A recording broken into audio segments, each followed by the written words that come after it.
little bit of late night capacitor fun. I've got a 1000 UF 70 volt rated electrolytic can here. It's brand new, old stock, and I was going to use it in my Stereo Master, which had the wrong capacitor replaced in it some time ago. They put a 500 MF in there for some reason. I have no idea why, and it called out for 1000 as a replacement. Anyway, I started test checking this one out, and I wanted to see how it's performing. I'm going to see how well it works with doing a little slight reforming action on it, but I figured I'd show you my setup. I'm using this ICO as a variable voltage supply, and right now I've got it set to 75 volts. I'm monitoring the voltage, and that's right now at about 65 volts. Reason that's a little bit low is because this power supply doesn't supply a lot of current. If you put a load on it, it drops down quite a bit. I mean, you shouldn't need a load for testing the cap. That's the whole point, you know. If I take the load off, you'll see this will pop right up to exactly 75 volts. The load being the cap, and I have this this amp meter put in, this microamp meter put in series with it, with the cap. So I'm monitoring the current. Right now I'm at 220 microvolts. I have this little spreadsheet program I downloaded from somewhere a million years ago, and what it basically does is you put in the voltage and the current. Right now I'm at 65 volts on a 1000 UF, and it's come down a little bit. It's down to about 218 now, and it's in the OK range. You'll see my like new OK or discard range. There's a formula down here where it actually calculates out what the status of this based on the voltage and the current drawing the UF. So, like for instance, let's say I get this down to 128 microvolts, microamps. I'm still in the OK zone. If I get down into the 127, bingo, I'm in the like new. Anything as that goes down, it only gets better.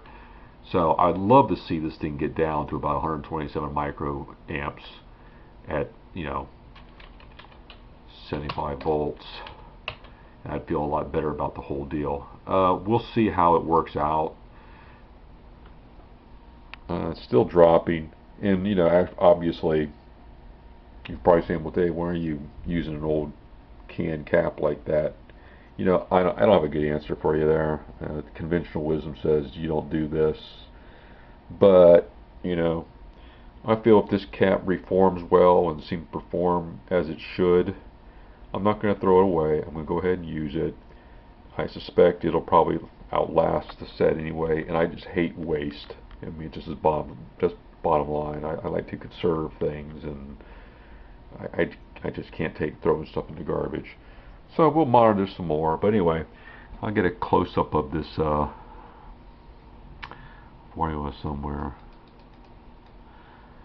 I don't know if that's readable, or I'm not going to bother with.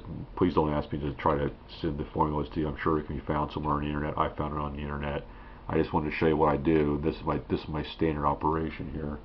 I'm down to 208. So I'm still in the OK zone. We'll see. We'll see how it goes. But the plan would be to, if this checks out, I shouldn't have to take forever to reform it. So the idea being is, if it reforms properly, then I can just discharge this capacitor and start from scratch and see this drop down fairly quickly into the OK range. We'll see how that pans out after give this thing a nice long reform process. It may not work. This could all just be a big waste of time, but hey, it's my time to waste, so what the heck, you know what I mean? Anyway, I just want to show you a little bit of action I'm doing here in the middle of the night, and more later. Oh, one of the reasons why I'm doing this, you're probably wondering, is I had the Scott here, and I was listening to it, and it sounds great, but when I increase the volume to fairly loud listening levels, especially when I pumped up the bass here a little bit, I noticed that the Wharfdale's started having a low oscillation, a low frequency, like a whoop, whoop, whoop, like that. It was just like, like a reflex kind of a thing. I don't know what was going on. So I was thinking, well, I wonder if it's possible somehow the power supply is just not maintaining voltage, and it just kind of gets into this cycle, where it recovers and comes back and recovers and comes back. Again, they use a 500 MF, 500 UF, sorry, filter cap when the schematic called for 1,000, and it was clearly a replacement. So I don't know if that is enough to cause a problem or not, but what the heck, we'll try this and see. Anyway, that's it for now. We're up to 70 volts, so it's come up from 65. So as this current drops off, this voltage should reach its ultimate, output from the cap tester.